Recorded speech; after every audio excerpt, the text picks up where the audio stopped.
তো why to be need to do scaling and polishing, এর দুটো কজেস হচ্ছে। একটি হচ্ছে যখন খুব বেশি পরিমাণে আমরা স্মোক করি বা কোনো টাইপের ডিপোজিটস মুখে হয়, দ্যাট প্রডিউসেস স্টিংস। আরেকটি হচ্ছে যখন মুখ ঠিকমতো পরিষ্কার না হয়, মুখে এক ধরনের খাবার জমে থাকার কারণে মুখে এক ধরনের পাথর তৈরি হয়, যেটাকে আমাদের ল্যাঙ্গুয়েজে ক্যালকুলাস বলে থাকি।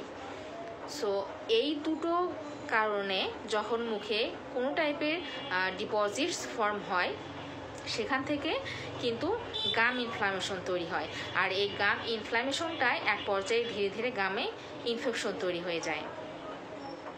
সো তার থেকে এসব থেকে every 6 months or preferably every year you have to do scaling and polishing, তাহলেই কিন্তু আমরা এসব থেকে রেহাই পেতে পারি। ধন্যবাদ সবাইকে।